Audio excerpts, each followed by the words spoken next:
लहू से सींच कर तिरंगे की आन बान और शान को रोशन कर दिया।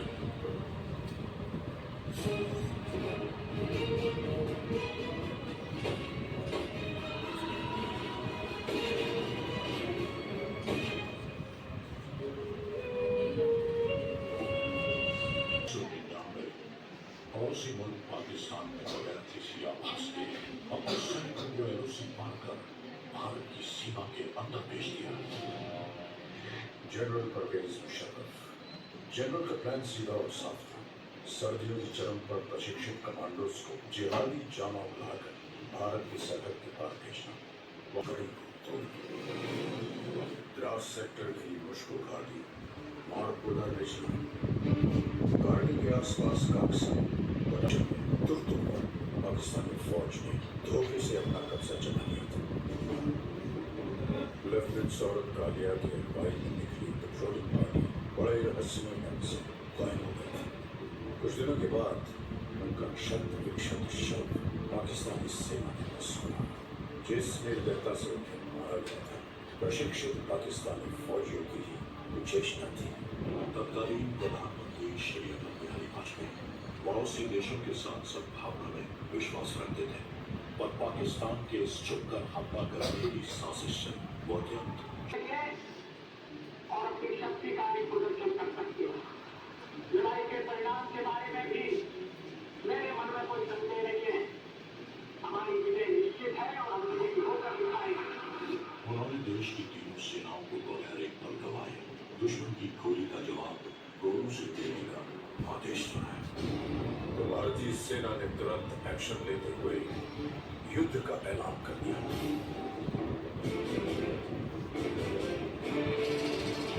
Chief of army staff general VP Malik के नेतृत्व में लड़ी गई कारगिल की जंग अपने आप में सैनिक रणनीति और साहस का एक उदाहरण है।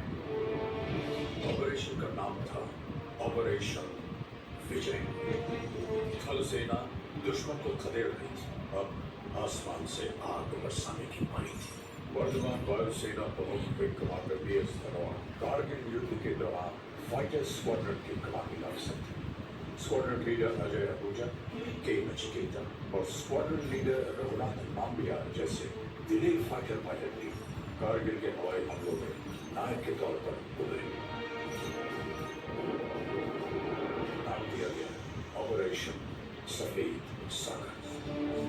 इसी दौरान भारतीय नौसेना भी सक्रिय हो उठी। वाइस एडमिरल माधवेंद्र सिंह की अगुवाई में पूर्वी और पश्चिमी बेड़े एकत्रित हुए और तुरंत उत्तरी अरब सागर से कराची बंदरगाह की घेराबंदी कर दी गई। भारतीय नौसेना के इस मिशन का नाम था ऑपरेशन तलवार।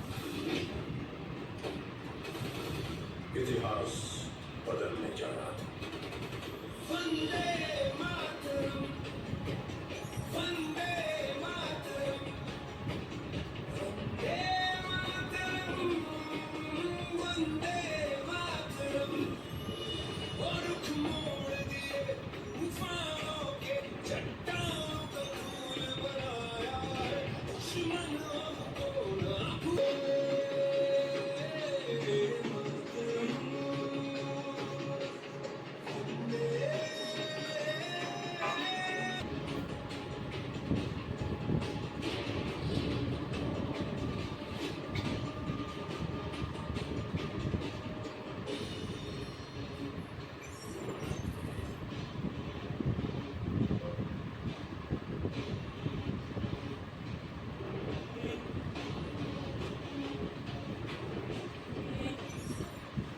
Joshi on the radio said, after another Anga was captured, my company's success number in the Mange board. चले आधी चले तूफान उठे, बढ़ता ही रहे तू रुके नहीं। जब तक है पलक, जब तक है जमीन, मेरा दिल ये कहे कभी झुके नहीं।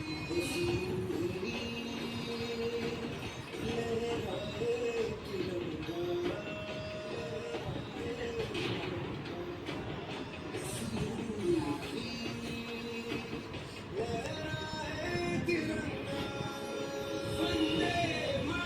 भले ही कुछ अधिकारियों की विस्तृत प्लानिंग और रणनीति के अनुसार लड़ा गया, लेकिन इसे जीतने वाले औसत 20 से 25 साल की उम्र के वो नौजवान सैनिक ही थे जो शेरों की तरह दुश्मन पे टूट पड़े। ये वो बेटे थे जिन्हें अपनी माँ के आत्मसम्मान की चिंता अपनी जान से कहीं ज्यादा थी। पूरे विश्व पटल पर भारतीय विजय का डंका बजने लगा। आज हमारा भारत विश्व में एक नई शक्ति बन के उभर रहा है। कारगिल की ये विजय उस नए भारत की नींव का पत्थर है, क्योंकि इस युद्ध में बही खून की हर एक बूंद ने हमारे आज को सींचा है। वही खून प्रेरणा देता है, बढ़ो आगे, मत रुको, पूरी शक्ति सहित निर्भयता से हर असंभव पहाड़ इसी तरह जीत लो। सीने में जो भारत भूमि के प्रति प्रेम है वो तुम प्रज्वलित हो। जब संपूर्ण विश्व के शीर्ष शिखर पर भारत का ध्वज फहराएगा, तब मेरे देशवासियों हर दिन विजय दिवस कहलाएगा। माँ भारती के लिए बलिदान देने वालों की याद में निर्मित राष्ट्रीय समर स्मारक उन्हें समर्पित है। देश के लिए जीवन लगा देने वाले, जिंदगी खपा देने वाले, जिए भी तो देश के लिए, मरे तो भी देश के लिए, जिए तो भी तिरंगे के लिए, मरे तो भी तिरंगा ओढ़ करके, ऐसे हर किसी को मैं आज नमन करता हूँ, प्रणाम करता हूँ, आपसे आह्वान करता हूँ। आइए मेरे साथ बोलिए, भारत माता की, भारत माता की, भारत माता की, वंदे वंदे वंदे वंदे वंदे वंदे वंदे मातरम, वंदे मातरम। इसके बीच में हुआ। India and Pakistan, India and Pakistan, operation का नाम क्या था? विजय विजय ऑपरेशन। सिर्फ आर्मी थी, देन एयरफोर्स भी था, और how many soldiers lost their life today? How many heroes? 527 heroes lost their life. They sacrificed their life to save our nation.